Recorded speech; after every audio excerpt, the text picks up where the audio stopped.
Hey LeBron, Mike Trudell in LA. That chair does look a little bit like a throne with the red. And Absolutely not. It's one of these hallway chairs that everybody sits in. Fair enough. Fair enough. All right. Okay.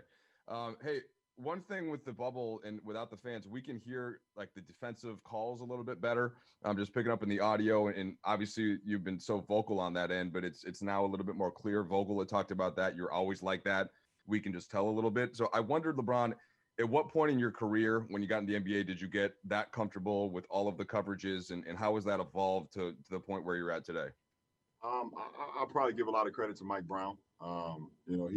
He came in with a defensive mindset, with a defensive strategy into Cleveland when he got the head coaching job, and told me, that he wanted me to be just as good as I was on the offensive end. He wanted to be even better on the defensive end. And it started with a lot of communication. So, when I wanted to take that next step in my career, because I wanted to get better and I wanted to compete for championships, I started to take that leadership as far as my communication, being loud, speaking calls out, getting into the film session a little bit more, diving into that. Mike Brown was very high into watching film and breaking down our opponents and breaking down personnel. So give a lot of credit to Mike Brown on putting that type of pressure on me, which I loved, and became who I am today. Hey, LeBron, it's Dave. I know you're process oriented and kind of take things as they come. I just wanted to fast forward just a tiny bit to wonder if you could describe the thought process or the emotions or whatever you may feel shortly before tip-off on Thursday. I have no idea. Obviously it's a different circumstance. It's different. It's different. I mean, that's for 2020. People have been asking me, like I said, people have been asking me how was the bubble, and I said it's 2020. Everything is different, and you have to be able to adjust to it. So I don't know as far as if it was like a home game at Staples Center, they won't have that feeling because our fans just give us so much energy. Our fans give us so much support, and we want to try to give that back to them on the floor. But also at the same time, we know our fans back in LA and all over California and over the world are looking forward to seeing us play again. So, it's still our job to go out and perform because they're still supporting us behind their, phones or tablets or TVs or, laptops or whatever the case may be. Okay, we'll take a couple here. Joe Barton. Do you think, because, especially when you get into playoff time, I mean, you put your phone down, you kind of zone out and really focus on one thing. But with all of this stuff going on and everything that's different, we've talked about it over and over, do you think you can actually focus on finishing a regular season and getting into playoffs and winning a championship like you would in any other year? Yeah, I mean, it's definitely going to have a different mindset and a different feel to it. But I won't be turning my phones off during this run. I can't afford to. I have to continue to check in with my family, every single day, checking with my mom, making sure, everything is still going well, especially in the uncertainty of what 2020 has brought to all of us. So I can't afford to do that and just lose direct contact with everybody. So, but I'll be, as locked in as I can be under the circumstances. I won't cheat my teammates. I won't cheat our fans, and I won't cheat myself. So I'll be ready to go. Kyle Goon. We've heard you a couple times breaking practice, saying 1, 2, 3 Mamba. I know you said one of these times that you think of Kobe every day. What's the importance of that ritual, and are there some other things you guys do as a team to kind of keep him close? Well, I mean, that's one of them for sure. But every day, you see what's wearing our Laker gear.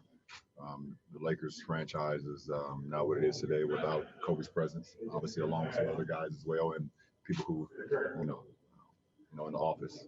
But Kobe's presence, his legacy is here every day. You put on purple and gold. You put on a Laker, apparel. You think about basketball in general. Even before I became a Laker, his legacy was cemented. So I had the opportunity to play with him not only in All-Star games but with the Olympic team multiple times. So it's just a day. If you're a ball player, if you like the game, if you play the game, even if you don't even play the game, you're just a fan. There's no way you can't think about Kobe on a day-to-day basis.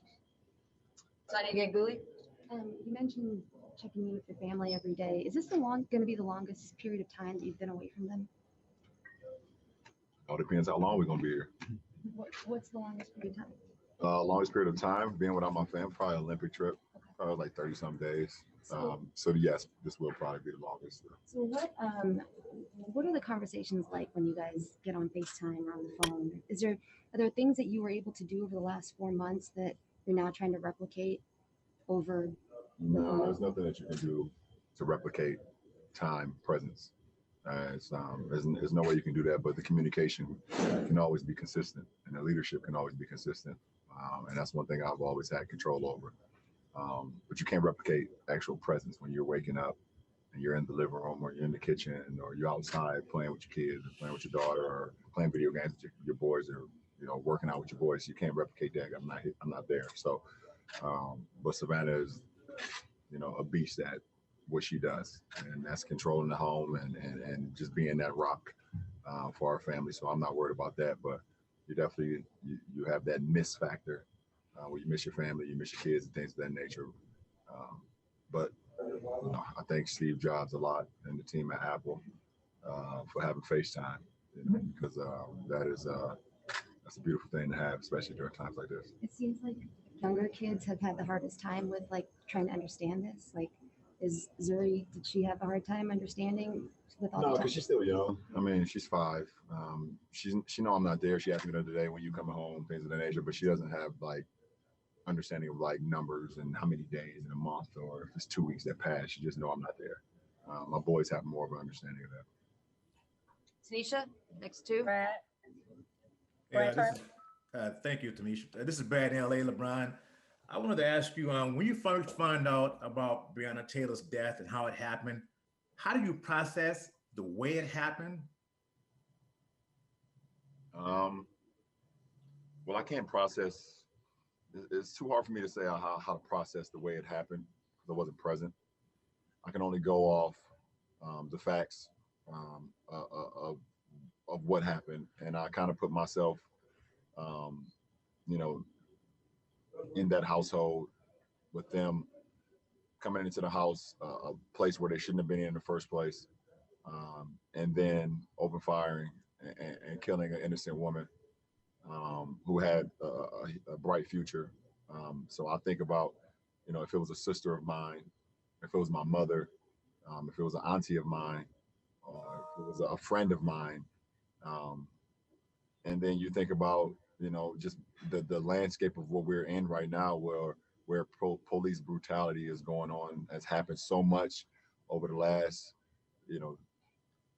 I want to say decade, because now we've seen it because of camera phones and videos and things of that nature. We know it's always happened. I mean, you can always take it back to the 90s, obviously, with the Rodney King beating, and that was over a video camera. But because of social media and because of the phones and technology, everything is so rapid fire and so instant that you're able to see it. And I said it the last, I don't know if it was the last time I did a presser or the time before that, what do we need to see a video of her actually being killed for something to actually happen with the officers who committed this crime? And I've spoken to a lot of people in Louisville, and they're irate, they're sad, they're angry, they're disgusted with what's going on in the timetable of what's happening. So I feel for her mother, I feel for her family, and anyone that had any association with her in her community. Her coworkers that probably saw her every day and seen her smile and seen her talk about not only her presence in the world, but her future. It's a life that's gone too soon, out of nonsense and out of just pure act of violence. last two questions. Bill. Hey, LeBron, this wasn't going to be my question before, but I'm curious, who have you spoken to in Louisville, and what has been your process of reaching out to that community? I can't really tell you my source or who I've been talking to. I really don't want to bring their name up. They want to stay anonymous, and I'm gonna keep it that way. But I got some friends and family that's in Louisville, and it's not that far from Akron, Ohio, to be honest. So we've always kind of had people that, go through Kentucky, go through Louisville, go through Lexington, and things of that nature. But they just they won't help. They won't help on getting justice for such a queen and Breonna. So like I said, we will continue to put the pressure And hopefully the Attorney General down there will see what's going on and do what's right. Last question, Melissa. Thanks, Tanisha. Hey, LeBron, sorry to change the subject, but I'm curious. You did a podcast back in March talking about how when you stopped playing, your body was like, what's going on? I'm curious just sort of what your body's thinking now with the season about to restart, where you were now versus then, just kind of how that process was for you. Yeah, it was like it's a restart. You know, it's like I'm restarting the engine. You know, you're right. You know, my body was wondering what was going on because I was right there where my body started to get into 5th and 6th and 7th gear into the playoffs. And then it was just complete shutdown. You know, so I'm kind of just gearing my body back up. And, you know, the 3 preseason games helped. While I played in 2 of them, I was able to train yesterday before the game. And then these eight regular season games that we have here will also help on getting my body where I need to get it to going into the playoffs. So I'll be very smart listening to my body.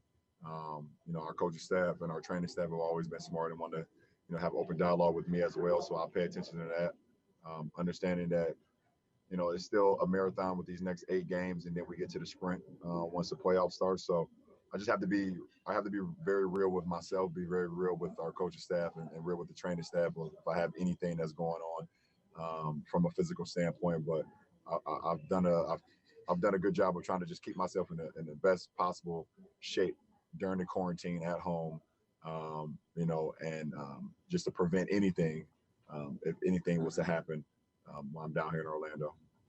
All right.